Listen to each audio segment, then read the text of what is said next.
Hello दोस्तों, स्वागत है आपका एक बार फिर से हमारे यूट्यूब चैनल एमपी टीच में। आपको बताया जाएगा कक्षा 11वीं का हिंदी का जो पेपर होने वाला है आपको 30 सितंबर को।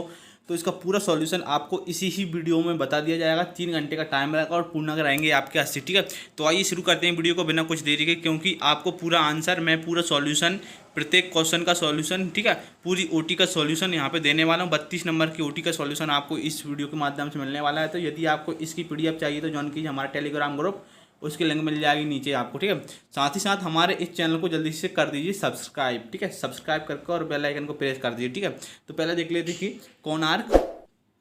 कोणार्क मंदिर खालिस्तान देवता से संबंधित है।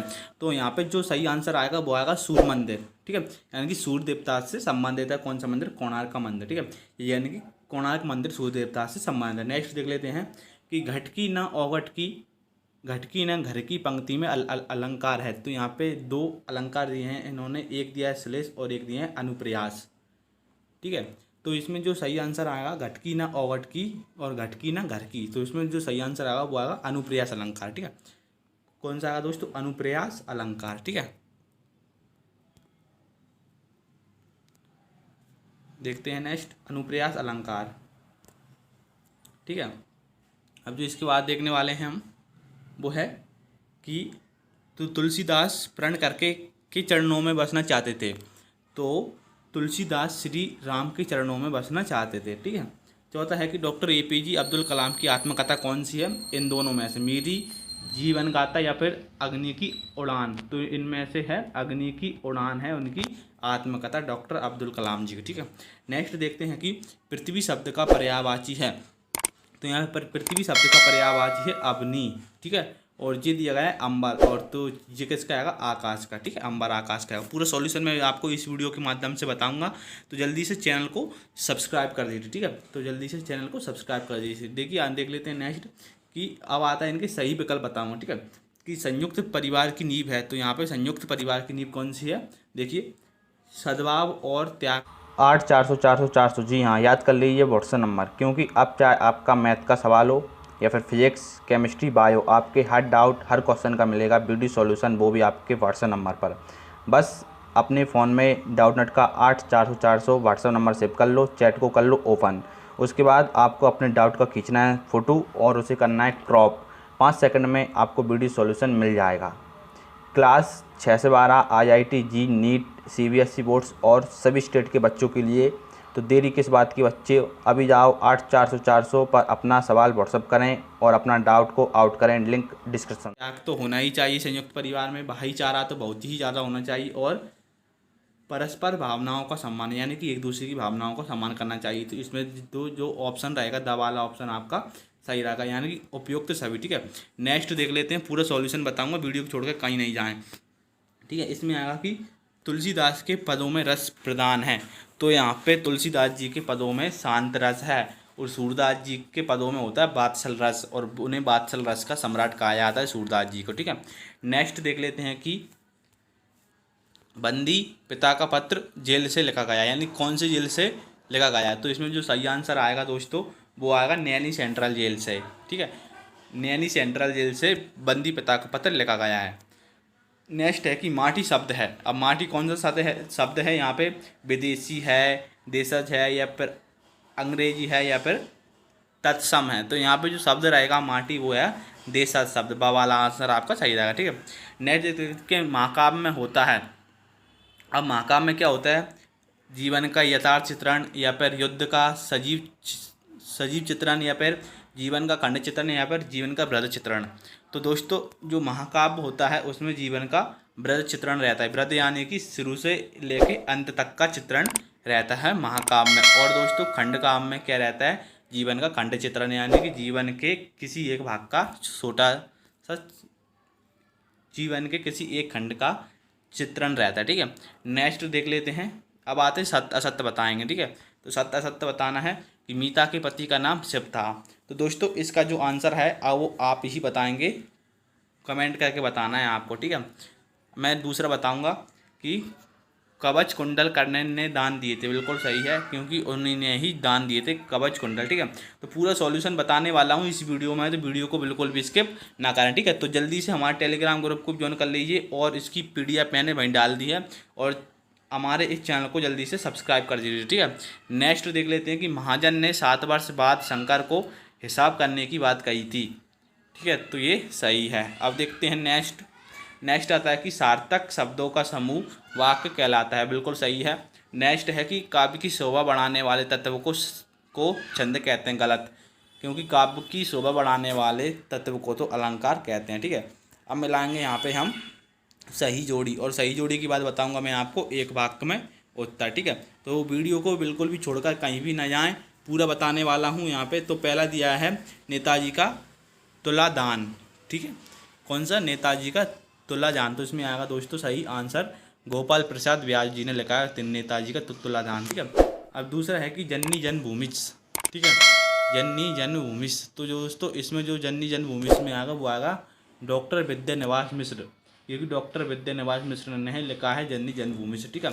तीसरा आएगा दोस्तों नौका विहार किसने लिखा है, नौका विहार लिखा है दोस्तों सौमित्रानंदन पंत ने, नौका विहार लिखा है किसने, सौमित्रानंदन पंत ने, ठीक है। अब नेक्स्ट है कि राहपाल लाना क्या है दोस्तों, मुहावरा है या फिर लोकोक्ति है, तो राहपाल लाना है मुहावरा, ठीक है, मुहावरा है लाहपाल लाना।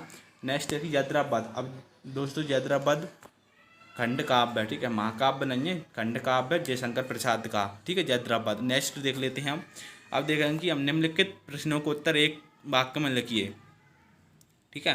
तो पहला दिया है कि तुलसीदास जी प्रण करके कहाँ बसना चाहते थे, तो ये जो वाला ये हमने जो अभी क्वेश्चन किया है दोस्तों कि तुलसीदास जी प्रण करके कहाँ बसना चाहते थे, तो दोस्तों तुलसीदास जी प्रण करके भगवान श्री राम के चरणों में बसना चाहते थे, ठीक है, मैं यहाँ पे लिख देता हूँ भगवान श्री राम के चरणों में बसना चाहते थे। तो जल्दी से चैनल को सब्सक्राइब कर दीजिए और बेल आइकन को प्रेस करके ऑल पे सेलेक्ट कर दीजिए, पूरा सॉल्यूशन मैं आपको बता रहा हूँ, ठीक है। नेक्स्ट देख लेते हैं, इसको ये साइड लिया, नेक्स्ट देख लेते हैं कि सतपुड़ा का गौरव किसे कहा गया है। दोस्तों कई सारे लोग जानते हैं कि सतपुड़ा का गौरव धूपगढ़ को कहते हैं, ठीक है, तो यहाँ पे मैं लिख देता हूँ धूपगढ़ को कहते हैं, धूपगढ़ को, ठीक है, सतपुड़ा का गौरव धूपगढ़ को कहते हैं। तीसरा है कि शास्त्री जी देश के प्रधानमंत्री कब बने, अब यहाँ पे सन बताना है, यानी कौन सी सन में बने थे शास्त्री जी देश के प्रधानमंत्री, ठीक है।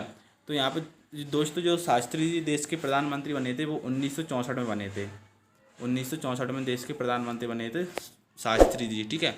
नेक्स्ट देखते हैं कि रस की परिभाषा लिखिए, और दोस्तों मैं आपको इनके सभी के आंसरों के साथ साथ पूरे क्वेश्चनों के आंसर भी बताने वाला हूँ, तो वीडियो को छोड़कर कहीं भी ना जाएं, ठीक है। अब नेक्स्ट आता है कि रस की परिभाषा लिखना है, तो दोस्तों यहाँ पे जो रस की परिभाषा लिखना है वो देखिए मैं बोल रहा हूँ, जब किसी वाक्य को पढ़ते समय, कविता को सुनते समय या फिर नाटक को देखते समय जो रस, जो आनंद की अनुभूति होती है, जो आनंद की अनुभूति होती है उसी को रस कहते हैं, ठीक है, उसी को रस कहते हैं। और डॉक्टर विश्वनाथ जी के अनुसार रसात्मक वाक्यम काव्यम अर्थात रसयुक्त वाक्य ही काव्य है, ठीक है दोस्तों। देखिए विश्वनाथ जी के अनुसार क्या कहा है, उन्होंने कहा है विश्वनाथ जी ने कि रसात्मक वाक्यम काव्यम अर्थात रसयुक्त वाक्य ही काव्य है, तो यही है रस की परिभाषा, यानी कि जिस वाक्य में रस होता है, जिस वाक्य में, तो रसात्मक वाक्यम काव्यम, ठीक है। अब देखते हैं पांचवा कि प्रश्नवाचक चिन्ह का प्रयोग कहाँ किया जाता है, तो दोस्तों प्रश्नवाचक चिन्ह मतलब आप जानते हैं क्वेश्चन मार्क रहता है, अब इसका उपयोग वहीं किया जाएगा जब हम किसी भी व्यक्ति से ये प्रश्न करेंगे कि तुम कहाँ जा रहे हो, क्या तुमने खाना खाया, तुम कहाँ रहते हो, तुम क्यों आए हो, यानी कि क्यों, क्या, क्या, कहाँ, इन प्रकार के वाक्य जो शब्द रहते हैं वहाँ पे किया जाता है प्रश्नवाचक शब्द का प्रयोग। जैसे कि तुम कहाँ चले गए, ठीक है, तुम कब आओगे, तुम कल क्यों नहीं आए, वह कहाँ रहता है, वह यहाँ नहीं आएगा, ठीक है, तो इस प्रकार के में किया जाता है। नेक्स्ट देख लेते हैं कि किसी रोगी की पीड़ा को सबसे अधिक कौन अनुभव कर सकता है, और इसके अथवा में दिया है कि गोप सुधा माँ पार्वती से क्या वरदान मांगते हैं, ठीक है। यदि आपको इन सभी के आंसर भी चाहिए तो मैं आपको आंसर जल्द से प्रोवाइड करा दूंगा, ठीक है। तो आपसे एक रिक्वेस्ट है पुनः कि आप जल्दी से चैनल को सब्सक्राइब कर दीजिए और बेल आइकन को प्रेस कर दीजिए, क्योंकि मैं इस वीडियो में बताने वाला हूँ 2-2 नंबर के आपके लिए 10 क्वेश्चन, 3-3 नंबर के 4 क्वेश्चन, ठीक है। सातवां आता है कि श्री कृष्ण के मुकुट में कौन सी वस्तु लगी है, अथवा आता है कि गोपियों कि गोपिका की आंखों में कौन से दो तत्व भर गए हैं। ठीक है, नेक्स्ट आता है कि बिना उपयुक्त अवसर के कही गई बात कैसी लगती है। इसके अथवा में है दिया गया है अच्छे लोग संपत्ति का संचय किसके लिए करते हैं।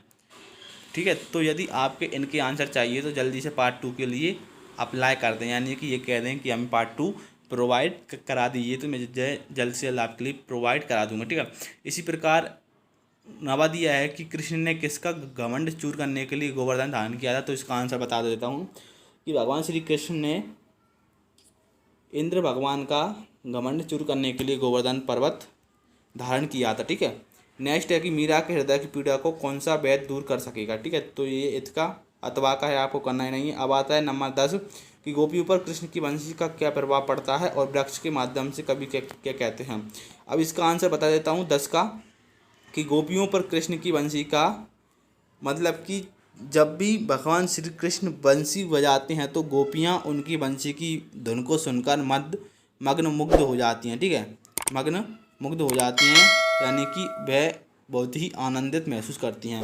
11 दिया है कि उत्साह की भी किन का संचार होता है। इसकी अथवा में दिया है कि लेखन ने वीरों के कितने प्रकार बताए हैं।